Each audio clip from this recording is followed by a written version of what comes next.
ఎవరికి యాదవుడికి అన్యాయం జరిగినా సంఘం ఉంది, మా సంఘం ఉంది, ఈ సంఘం మీకు అండగా నిలబడుతుంది అనేటువంటి ఒక భరోసాను మనం ఇక్కడి నుంచి తీసుకెళ్దాం. కావాలంటే మన నియోజకవర్గంలో ఎక్కడ ఎవరికి అన్యాయం జరిగినా కొన్ని సమస్యలు ఉంటాయి, కొన్ని పరిష్కారం నాని ఉంటాయి, దాంట్లో మనం ఎంత చేసినా పరిష్కారం కావు, అట్లాంటి వాటికి అవసరం లేకపోవచ్చు. కానీ మేము అండగా ఉన్నాం, మీకు తోడుగా ఉన్నాం, మీరు ఒక బంధువుగా ఉన్నాం అనేటువంటి ఒక సంకేతాన్ని మనం తీసుకెళ్లాల్సినటువంటి అవసరం ఉంటుంది.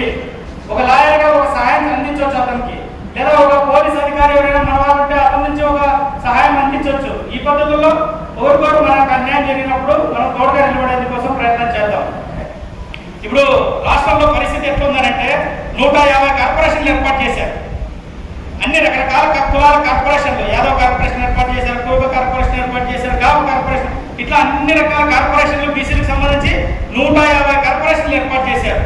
ఒక్కొక్క కార్పొరేషన్ డైరెక్టర్ కి 25,000 రూపాయలు జీతం ఇస్తున్నారు. కార్పొరేషన్ చైర్మన్ కి 1,00,000 రూపాయలు జీతం ఇస్తున్నారు. జీతాలు తప్ప ఒక్క రూపాయి ఆ కార్పొరేషన్లకి ప్రభుత్వం కేటాయించిన పాపాలు పోలేదు. ఎవరైనా ఏమన్నా అనుకోండి, నేను చెప్తాను వాస్తవం ఇది. ఆ కార్పొరేషన్ డైరెక్టర్లే చాలా బాధపడుతున్నారు. కనీసం మాకు ఆఫీసులో కూర్చోవడానికి కూడా సీట్ లేదనేటువంటి పరిస్థితి వచ్చేసింది. అందుకని మనం ఇక్కడ కోరుకుంటున్నటువంటిది ఏమనంటే, ఏ ప్రభుత్వం అధికారంలో ఉన్నా కార్పొరేషన్ డైరెక్టర్ని చైర్మన్ నియమించడమే కాదు, దానికి డబ్బులు ఇవ్వాలి. అదేవిధంగా ఆ కార్పొరేషన్ లో ఉన్నటువంటి ఎవరైతే ఆ కులాల వాళ్ళు ఉన్నారో వాళ్ళకి లోన్లు ఇవ్వాలి. అప్పుడే కదా ఉపాధి అవకాశాలు వస్తాయి వాళ్ళకి అందరికీ కూడా. ఇప్పుడు యాదవ్ కార్పొరేషన్ లో ఎంతమందికి లోన్లు ఇచ్చినా మనం చెప్పండి. ఆ కార్పొరేషన్ నుంచి ఒక గొర్రె లోన్ వచ్చిందా, ఒక పశువుకు లోన్ వచ్చిందా, లేదా ఇంకేమైనా కొన్ని ఎక్కడైనా లోన్ ఎక్కడైనా వచ్చాయంటే ఒక్క లోన్ రాలేదు ఈరోజు. గతంలో ఉన్న ప్రభుత్వాలు కానీ ఈ ప్రభుత్వాలు కానీ, ఏ ప్రభుత్వం అయినా నాకు ప్రభుత్వాలతో సంబంధం లేదు, ఒక్క కార్పొరేషన్ లో ఒక్క లోన్ కూడా వచ్చినటువంటి పరిస్థితి లేదు. వీటన్నింటినీ ఎవరు అడగాలి? మనమే కదా అడగాల్సింది. ఆ కార్పొరేషన్ లో ఉన్నటువంటి ప్రజలే కదా అడగాల్సింది. ప్రభుత్వం అడగాలి, ఇది బాధ్యత, మనం అడగాలి. అడగకపోతే ఎవరు చేయరు. అలాగే రాజకీయ నాయకులు కూడా మనల్ని ఏం చూసి మనకి సీట్లు ఇస్తారు? ఇదే సర్పంచ్ గా పోటీ చేస్తారని దేనికి తెలుస్తారు? కుల బలం ఉందా లేదా ఒకటి చూస్తాడు, రెండోది డబ్బు బలం ఉందా లేదా రెండో చూస్తాడు. ఈ రెండో ఉంటేనే మనకి సీట్లు ఇచ్చారు, లేకపోతే ఇవ్వరు. మీరు అనుకుంటారు ఓకే మా నాయకులు భోజనం చేసుకుంటూ పోతుంటే మా ఇస్తాలే సీట్లు అని అనుకుంటారు చాలా మంది. పొరపాటు, వాస్తవంగా అట్లా జరగదు. మీరు అనుకుంటారు వాళ్ళు చాలా క్యాల్కులేషన్, రాజకీయ నాయకులు ఏ పార్టీ నాయకుడు అయినా వాళ్ళు చాలా క్యాల్కులేషన్ లో ఉన్నారు. ఒక నాయకుడు ఉంటే ఆ నాయకుడు ఎడగా ఎత్తుకోకుండా ఎంత కులం ఎంత ఉంది అనేటువంటి చూస్తాడు. అటు మనం ఎంత చూపించాలంటే మీరు కూడా కులం సంఘంలో పనిచేయాలి. ఆ రాజకీయ పార్టీలో ఉన్న నాయకులందరికీ నేను చెప్తాను, ఏ పార్టీ అయినా ఆ పార్టీ నాయకుల కోసం అభివృద్ధి చేయండి. మీ సంఘాల్లో మీకు ఎందుకు రావచ్చు చూద్దాం. సంఘాన్ని అభివృద్ధి చేయకుండా సీట్లు గారికి చాలా మందికి సర్పంచ్ గా గెలిచినట్టు సంఘానికి వస్తుంది అంటారు. సర్పంచ్ గా గెలిచిన సర్పంచ్ గా గెలవాలంటే సీట్ ఇవ్వాలంటే నువ్వు సంఘంలో ఉంటే నీకు గ్యారెంటీ వస్తుంది, సీట్ గ్యారెంటీ. మీరు చూసుకోండి, వాళ్ళంటే సంఘంలో మీరు లీడర్గా తయారు కండి. ఆ గ్రామాల్లో ఎవరెవరు ఉన్నారు మన వాళ్ళందరూ తోడగట్టి మీరు పెద్ద బాగా ఐక్యమత్యం చేయండి. మీకు ఎందుకు రావాలి సీట్లు చూద్దాం. సర్పంచ్ ఎందుకు, ఎంపీటీసీకి ఎందుకు, ఎంపీపీ ఎందుకు చూద్దాం. ఖచ్చితంగా ఈ నియోజకవర్గంలో ఒక 3-4 సామాజిక వర్గాల్లో మంది కూడా ప్రధానమైనటువంటి సామాజిక వర్గం. ఖచ్చితంగా మనకు ఒక కీలకమైనటువంటి స్థానాలు మనకి ఇక్కడ రావాలా. ఎంపీటీసీలో మనకి భాగాలు ఇవ్వాలా, ఎంపీపీలో భాగం రావాలా, జెడ్పీటీసీలో మనకి భాగం రావాలా. ఖచ్చితంగా ఇక్కడ ప్రతి నియోజకవర్గంలో మనం కొద్దిమందినైనా మన వాళ్ళని తీసుకెళ్లాలి.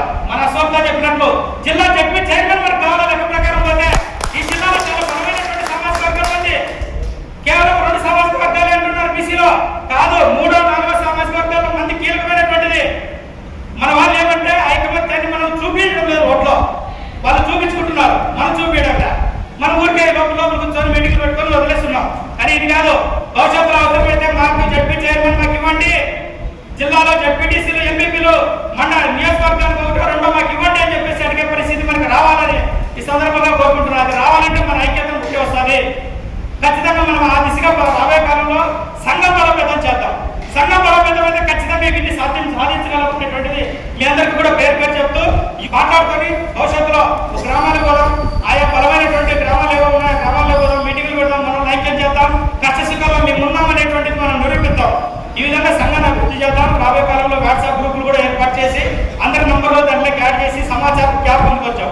ఆ సమాచారం గ్యాప్ కూడా ఫుల్ఫిల్ చేసి అందరూ కూడా ఐక్యమత్యంతో పనిచేద్దాం. ఖచ్చితంగా జిల్లా అధ్యక్షులు, వాళ్ళ జిల్లా నాయకులు రాజశేఖర్ గారు, రామకృష్ణ యాదవ్ గారు, వీళ్ళ సహకారం మనకు ఉంటుంది తప్పకుండా. మనం మాత్రం ముందుకు పోకపోతే వాళ్ళ పని ఏం చేయగలరు. మనం ముందుకు వెళ్ళాల్సిందే, మనం అడిగేయాల్సిందే.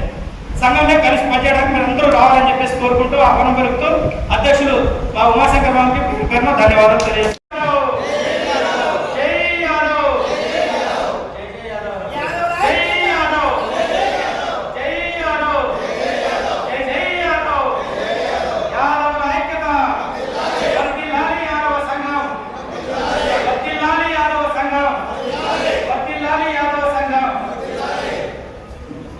Hare Krishna, Hare Krishna, Hare Krishna, Hare Krishna.